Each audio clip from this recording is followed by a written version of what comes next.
Hey everyone, Matt Foster with GetZone.com. We're here at the 2023 NRA convention, checking out the latest in firearms, optics, and accessories. One of the more eagerly anticipated rifles is the newly reintroduced Marlin 336 Classic.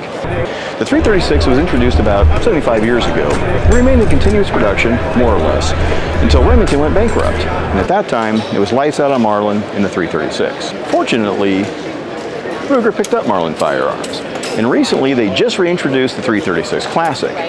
To learn more about this rifle, answer some questions, and tell us about the reintroduction process, we sat down with the product manager for Marlin, Eric Lundgren.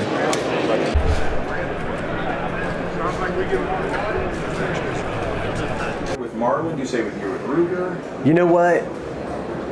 That's really an interesting question, because when I was at Remington Marlin, I didn't want the two to be associated with one another. I wanted Marlin to stand on its own.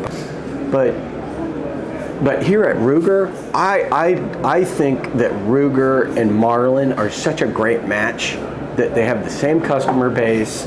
Ruger's got great customer service. It's got a great reputation for reliability and quality, that to me, the Marlin brand and the Ruger brand, they're perfect together. So if somebody asks me, do I work for Ruger or Marlin, I guess I say yes, I do. Both companies, and they're together, they're one. I think everybody here feels that way. So I'm with Ruger Marlin. So, well, let me take you through the new 336 Classic. We're so excited to get it out, mainly because that means we're making more guns. It's in very high demand, and we really do want to make our customers happy. I think they're getting a little irritated with how long it's taking. There are reasons that it's taken a long time, and we'll go through some of those. But this is the 336 Classic. It looks very similar to the 336 C, or the Classic that you've seen in yesteryear and years past. The 336 Classic is chambered in 30-30 Winchester, drilled and tapped on the top. Got American black walnut stock, the same butt pad. We've done a little bit more to our stock and forend. We do wood filler. We put more coats of polyurethane on it to give it a little tougher finish.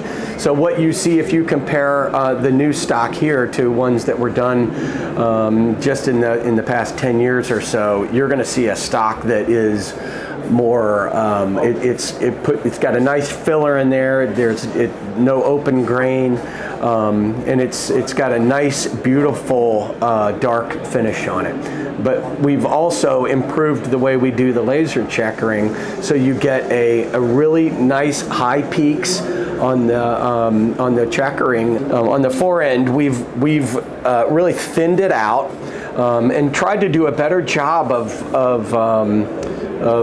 fading this wood into the barrel band back here, but also when it comes to how we fit the stock to the receiver, we've done a lot of work to get it so that we have all of our interface under recoil is right here.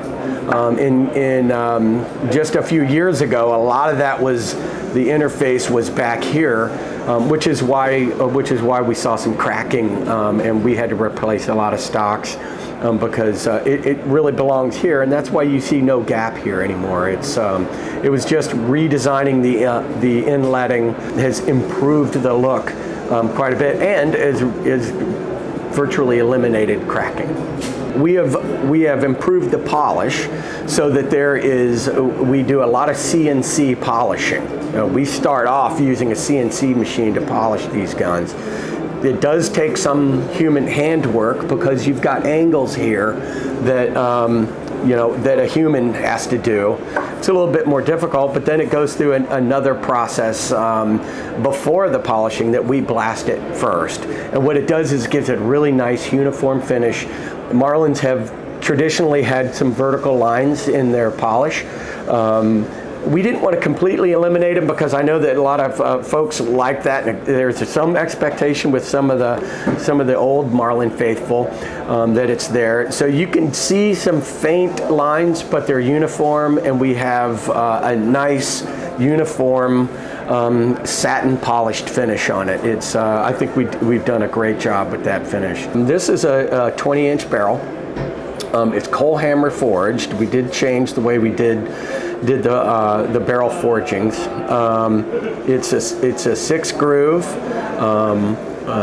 1 in 12 twist. It's not threaded, but we do realize that threading is becoming more and more popular. So we may produce this classic gun with threads. Certainly Marlin will produce a lot of their guns. Probably most of their guns will be threaded. This has the traditional buckhorn sights on it that are fully adjustable. And we have a beaded front sight. That's a brass bead and a hood on it. It's got the gold trigger on it, and then the standard loop lever with a pistol grip. Now on the underside, we've got a grip cap. It's a little different than what you've seen in the past from Marlin, but we thought that this was a nice addition. It looks, I believe, it looks really classy, but we put a aluminum horse and rider medallion in it. One thing that has turned out to be a really great change that we did that people actually really like is, you know, the black and white bullseye went into Marlins in 1922, and we changed it to a red and white bullseye just to give it a new update, and kind of shows you when the transition to Ruger happened. So overall, this is it. We're extremely excited about it. It's a beautiful gun. They're difficult to make, but our line guys and the people in the factory have really enjoyed this new classic look that we've got here at Ruger. For more information about the Marlin 336 Classic, you'll definitely want to check out our in-depth product review video at GetZone.com. Yeah, that's fairly new in the last month, so it's an extension of our micro. The features the differences are really in two things. One is aesthetics, but really what we did that was different than what the past guns were functionally on the inside. The parts are the same parts. The design is the same. We did not change the design. But in years past, particularly in the past 10 years, if you built parts to spec, sometimes the gun still wouldn't work right. And that's because the tolerances of each part, the way they stack up, sometimes it just wouldn't work right. We spent a long time at the very beginning of this process after Ruger bought Marlin,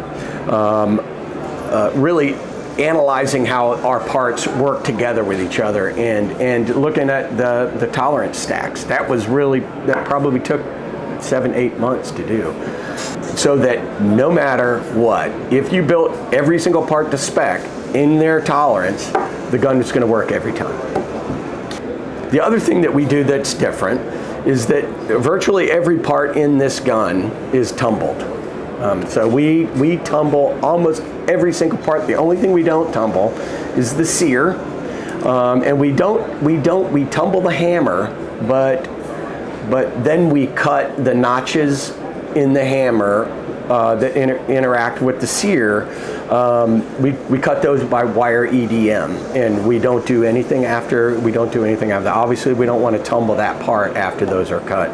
The interface with the sear, it's really one of the most important interfaces on the gun. It makes the trigger feel so much better than it did before. So tumbling those parts is what makes the gun feel smooth. And a lot of folks say, I've had a gun that was made in 1973 and it's so smooth. That's because it's been worked thousands of times probably, and that's we try to duplicate that through our tumbling of all these parts. So I think that's one of the things that really sets this gun apart out of the box. Just a 22 NR, 22 as well. So you get 2 cylinders as well, one for each. And you also get But I'll tell you, one of the questions that we get a lot is, why did you do a stainless steel big loop, that SBL in 4571st? Well, there are several reasons why. And they all make sense. When you put them all together, it made it kind of an obvious gun out of the gate to do. One, it was the best-selling SKU at Marlin before the purchase. The SBL was an extremely desired gun, and it could have been because of the movies that it's been in. It could have been that the rising popularity of the 4570, and it's kind of a cool new gun that attracts younger shooters. It's stainless steel. All of our stainless steel was through hardened. And we could do all of the machining inside the factory without having to send it out for heat treat after. That was one of the reasons, and also with that polished finish, we knew that it was going to take a while to get this thing up and running, and without making mars and scratches on the gun, and those are a little bit easier to fix on a polished gun like that. We can send that back. Sometimes you got to take the gun back apart after that happens, but you can send it back through the process and repair it a little bit easier without having to send it back to bluing and polish and all that thing. It's a little bit more cumbersome process. So that's why we started with that cartridge and that specific gun. It was just the right one. It was the right one to learn how to do this process at Ruger. So, but this was the right time to bring this gun into the line. One is we had 3 4570s, 2 of them stainless steel, all of them big loops, and it was really time to move on to the classic gun. And we know that there's once we got this process of getting this wood with this finish on it done, we could move that competency into 94s, into 95s, and with this loop, it just opens up a lot more SKUs that people are asking for. It is a completely different process to do this pistol grip cap than to just do a laser etching on there with the horse and rider. This was the right time to do the classic gun. I think people were looking for it, and it helps us move on to the 94 classics and the 95 classics. Just a 22 NRA, 22 as well. So you get 2 cylinders as well. One for each. These guns, frankly, aren't cheap anymore. Yeah. Yeah, so one of the things that we've been hearing a lot, unfortunately, one of the negative things we're hearing back is the cost of the gun. And I get it. It is more expensive than it's ever been. But it's important that our consumers know that this is a really hard gun to make. It is expensive to make lever guns. They're not bolt guns. Bolt guns are easy to make. It's frankly a tube. You put another tube in and put a tube on. But these are very hard to make. The wood is expensive. The inletting is expensive. And over the past 3 years, steel costs have gone up by 35%. Inflation it hits our factory just as much as it's hitting everybody else at home, and it just costs a lot to make. And frankly, the guns were probably significantly underpriced over the past 10 or 15 years. I think when people say, I bought this gun for $450, 8 years ago, and now it's 3 times that. That gun shouldn't have been priced at $450. It was underpriced, and that was a big reason. And really, inflation and cost to make things. And like I said, some of the things that we're doing in the inside of this gun take a lot more time, and it just costs more to make. But I can promise the consumers out there, we are not gouging the consumer. These are fairly priced based on what it takes to make them. I really don't have an answer better than that. But it just costs a lot, and we have to charge what we can to make it worth making the gun. Just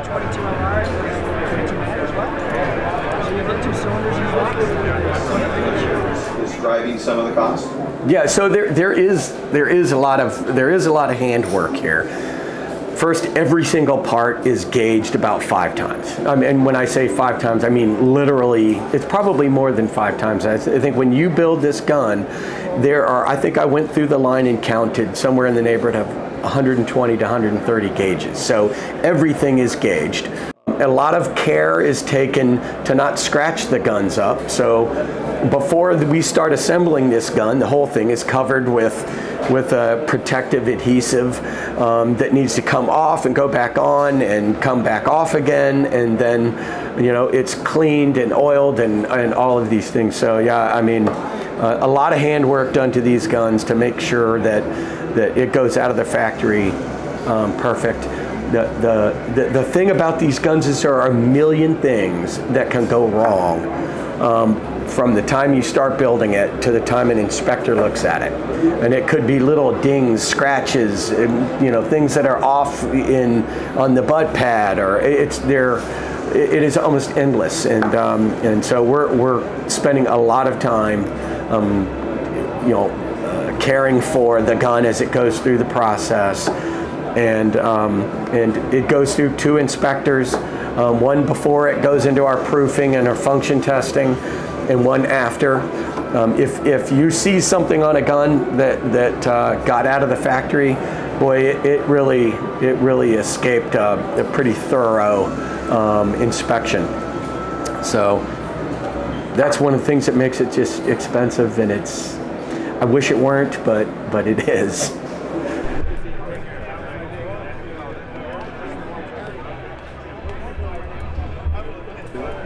Are parts interchangeable with the old Marlins? Yeah, so the parts, they are interchangeable with the old Marlins.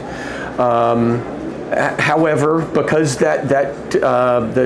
we did refine how our parts stack up with each other, so that this gun always works if parts are made in spec. Sometimes our parts may not work perfectly in an older gun. However, there is not a difference that is so great that a gunsmith couldn't get the parts to fit right.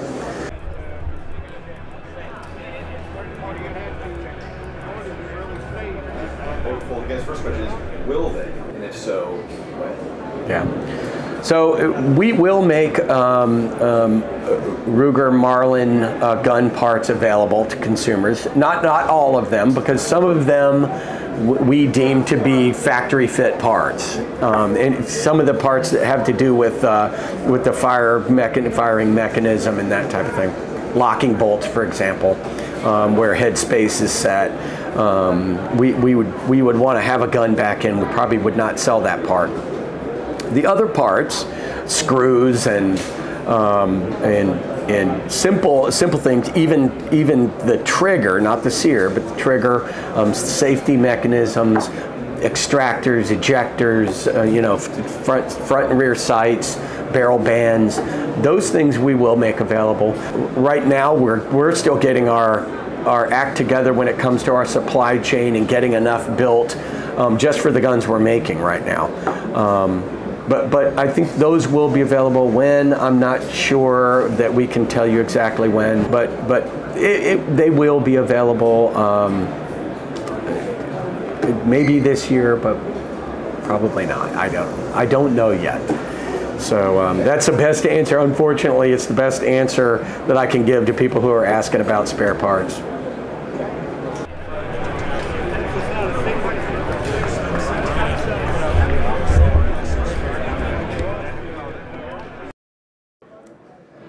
The reality is, we don't know yet. We do know that things like 30-30, obviously, 44 mags, 357, 38s, those are done deals, right? But whether we're going to do the 444, I think so. I don't know why we wouldn't do it once we've got the whole line up and running. And a lot of it is what we're hearing from the consumers out there and our customers. You know, we sell to distribution, and if our customers are saying, yeah, we really need this gun and want it, yeah, we're going to do it. And new cartridges like the 360 Buckhammer, yeah, that looks really neat. I think we've done some preliminary analysis of it and actually run some function rounds through the gun. Obviously, we weren't chambering them because we don't have a barrel and reamers for that yet, but they run well. So, I mean, we don't know how difficult it's going to be to do if development time isn't extensive. Man, I think that there's demand that we'll do it. Our goal right now is to get the platforms up and running and working right, and we do that with the tried and trues that we already know about, 3030s and 4570s and that type of thing. A big one I get asked all the time is 35 Remington. It's a great cartridge. I would give you the same answer. I think if there is demand for it, which I think there is, then we'll probably take a look at doing it when we've got the rest of the line up and running. There's really no reason why we wouldn't. I think Ruger has always done a good job of doing new calibers and old stuff to provide as many options as we can to our customer.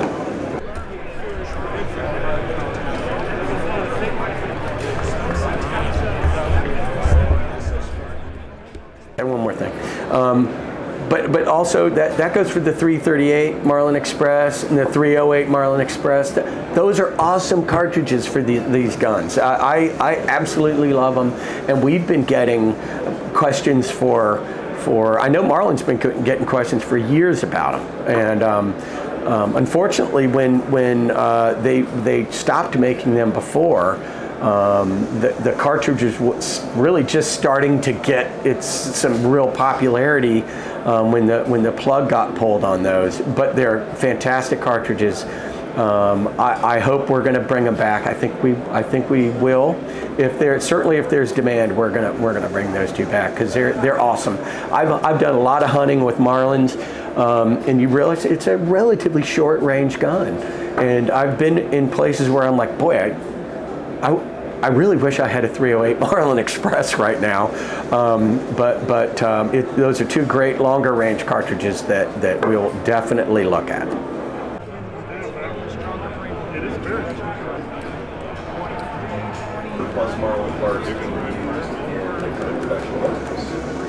That's a good question. So when we got all of the old Marlin inventory of parts, hammers, everything, we got hundreds of thousands of parts, probably more when you count screws and that type of thing. What are the old parts you're using in the new gun? Not a lot. So of course the forgings that we got. So we got receiver forgings, we got TGP forgings, lever forgings. And we got bolts, we got hammers and that type of thing, and we are using those forgings.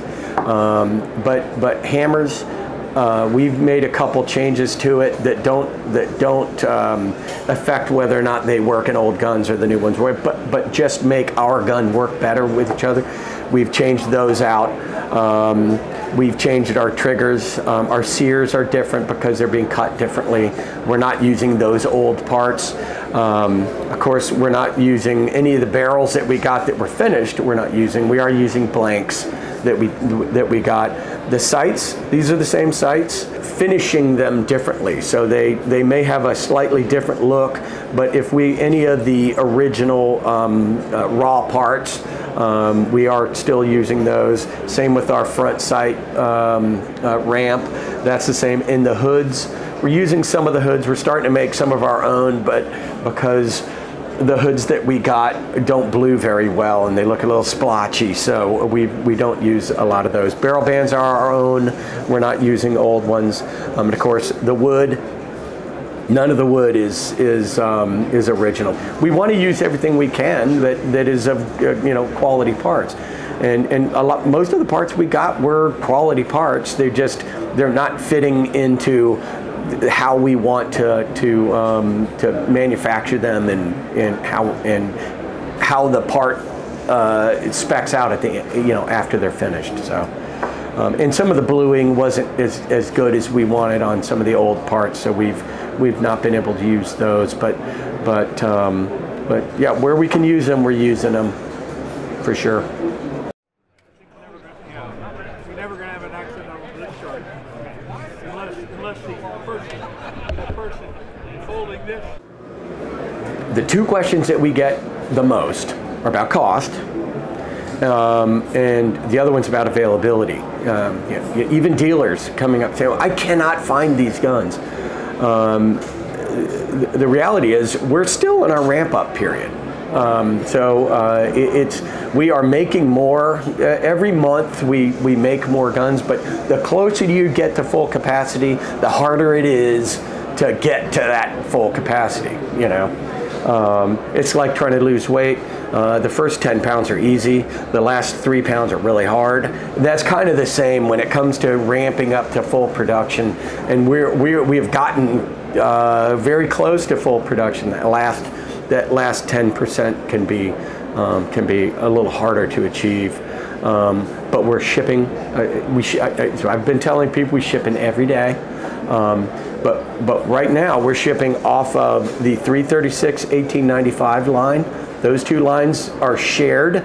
So when we're building 95s, we're not building 336s. The good thing is the 94 lines that are just coming up now, those are completely separate from the 95 and 336 line.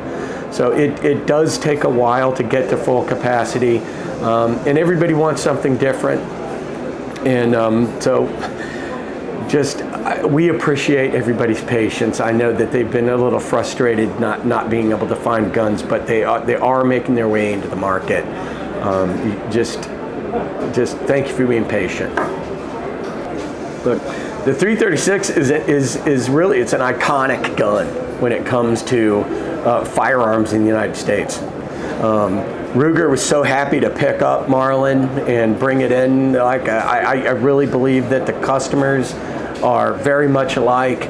We share a lot of the same customers, and just so happy to be able to